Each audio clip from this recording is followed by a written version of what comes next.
for fans of Rick and Morty, this season 4 premiere did not disappoint. It only recently premiered, but I have to say this is one of the greatest episodes of Rick and Morty I've ever seen. This wasn't just your average run-of-the-mill season premiere, there was a lot riding on this. After the rockiness of season 3 and the almost 2-year-long wait that we've had to endure, there was an insane amount of pressure and hype built up around this premiere. And guys, against all odds, Rick and Morty delivered. They gave fans just what they wanted, a classic Rick and Morty adventure. It was weird, it was different, it was hilarious, it was everything we wanted to see. And with this incredible premiere, it got us thinking, how does this compare to the other season premieres? Because if you think about it, every single time Rick and Morty has premiered with a new season, the show has been in a completely different state. And we think that's just a really interesting topic to think about. So guys, without further ado, let's rank the Rick and Morty premieres to find out which one was the absolute best. And also just to take a look down memory lane and see how much the show has changed. Welcome back to Roundtable, I'm Nemo, and guys, let's rank the Rick and Morty season premieres.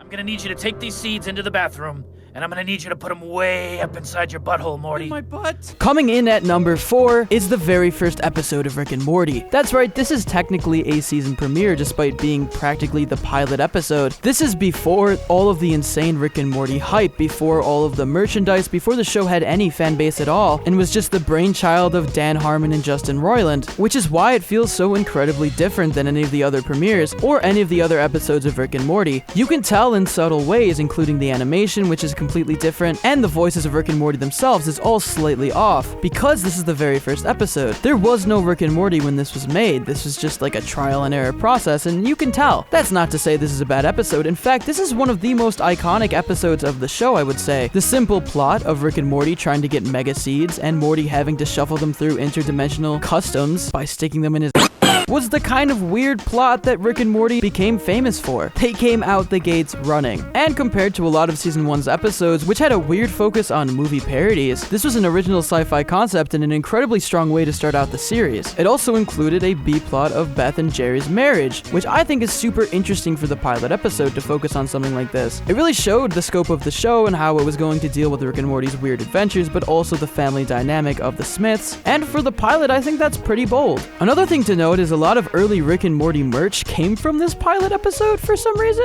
I'm not entirely sure why. Maybe it's all they had to work with? I have no clue. But it included the first iteration of the iconic Rick and Morty Forever Ever 100 Years speech, which has basically been touched on in every premiere since. And despite it not being absolutely perfect, it is Rick and Morty at its raw and at its purest, and that's why it's an incredible first episode. But that's the thing. It is the very first episode of the show. Ranking this last in terms of premieres is not saying this is a bad premiere or even a bad episode. It just can't compete with how complex and interesting the show has gotten over time. It's just the worst premiere in comparison to the other 3. Still, it holds a place in my heart as one of the greatest episodes of Rick and Morty of all time.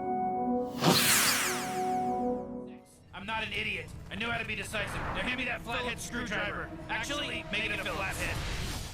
Oh, shit. The third best season premiere Rick and Morty has ever had is the season 2 premiere. I would go out on a limb and say this is the most complicated and weirdest start to any Rick and Morty season yet. This episode, focusing on the repercussions of Rick's time freeze from the season 1 finale, is one of the most beautifully complex episodes of Rick and Morty to date. Problems arise when Summer, Rick, and Morty fracture their timeline and spend the rest of the episode trying to stitch them back together, only to make things worse until a fourth dimensional time alien, voiced by Keegan-Michael Key, is forced to come and help them. It's an incredible episode that took a lot of work to make, and it shows. This is Rick and Morty at its most Rick and Morty, and it really established Rick and Morty as a show that was going to be consistently good. After a really strong first season, it came back with an even stronger season 2 premiere, which I think is pretty admirable. The show was pretty established by this point, and you could see that it understood the rules of its world and its characters better than ever before, to the point where they were able to pull off this extremely weird and complex episode, which ultimately was confusing and ambitious in the best way. It was also kind of a risk because the episode gets pretty confusing at some points and could be considered hard to follow, but it also showed that Rick and Morty was a show that didn't care about any of that and was willing to be as weird as it wanted to be. It didn't care who understood. Luckily, the show ended up finding the perfect audience just for that, and the rest is history. Despite the insane amount of work that it took to make this episode, it's also just incredibly funny and fun to watch play out. Rick and Morty is an incredible comedy, but it's also an incredible work of science fiction, and this episode really showcases that. Despite it being edged out by the other 2 premieres, it's still one of the greatest episodes of Rick and Morty ever, and really showcases everything that makes the show special.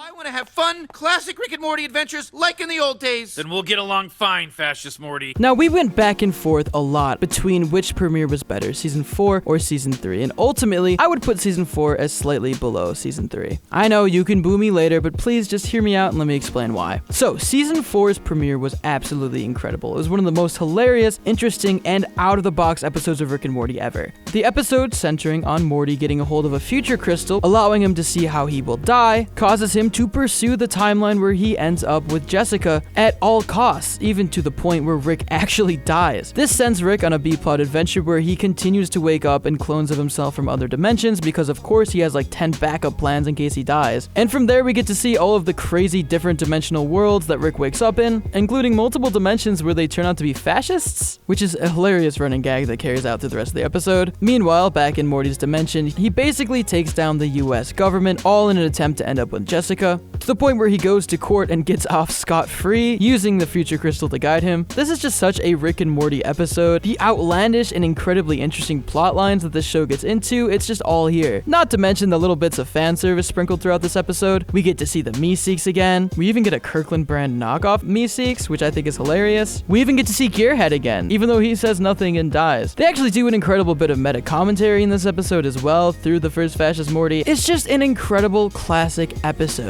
It maintains this weird equilibrium of being classic but also fresh and new, and it's absolutely hilarious above all else. It plays into the show's strengths without using them as a crutch, and it's a very strong start to what I think is going to be an incredible season of Rick and Morty. Not to mention, this episode is boosted even higher by the fact that it lived up to the insane amount of hype built around it, and Rick and Morty picked itself back up after what I would say was its lowest point with fans. It feels like they finally know what they're doing and they want to be doing it, and we're back on track to just more incredible Rick and Morty episodes. But despite how amazing the season premiere is, it still cannot live up to the ultimate Rick and Morty premiere.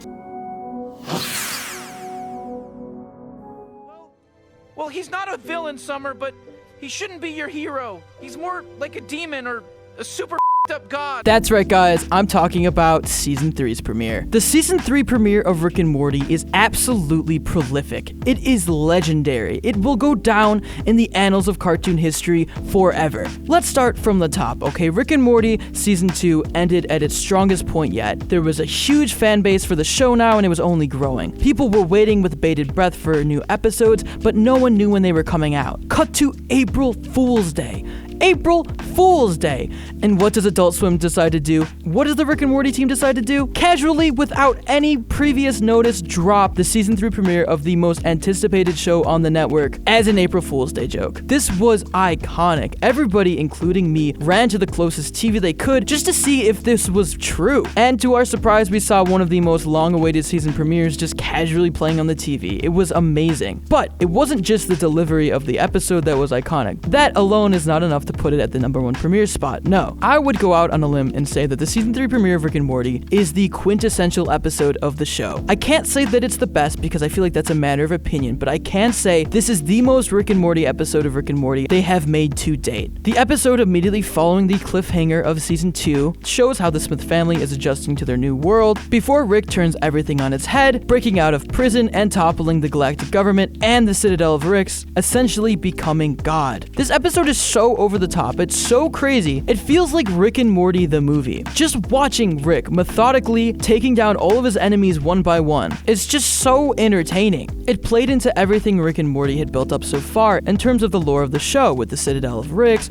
the intergalactic government. It created this world and then basically threw it through a loop and turned into this giant sandbox for Rick to just cause havoc in. And it even had one of the most emotionally raw moments where Morty was fully prepared to kill Rick in a standoff. Not only that, but it fully displayed how the relationship was progressing, because this was one of the first serious times that Morty really resented Rick and called him out for all of his shitty actions. He no longer was just the little sidekick boy being brought along on Rick's adventures. He was standing up for himself, and he was the last one to ever call Rick a good person. You can see him becoming more dark and cynical here. It's a really interesting change for his character, and it totally works under the context of this episode, which is another incredible reason why this episode is so good. It even gave us incredible throwbacks when Morty showed Summer the dimension they left behind in Rick Potion number 9, and it really showed the audience that Rick's actions have repercussions. This isn't some one-off show, and these repercussions are still following these characters to this day. It perfectly set up the season and the show for the rest of the series. It even gave us a Rick backstory before giving us the ultimate twist and finding out that it's fake. It practically outsmarted the audience. It did the impossible task of undoing the season 2 finale, which pretty much wrote themselves into a corner in a way that was completely natural and did not feel too convenient. And it was just the absolute most natural progression into the show's 3rd season. Despite the flaws of season 3, the season 3 premiere of Rick and Morty is the quintessential episode of the show and the greatest premiere of all time. It even had jokes that completely transcended the show and caused the entire real-world McDonald's Szechuan sauce epidemic. This one episode of Rick and Morty had incredible real-world implications to the point where Justin Roiland was interviewed by TMZ.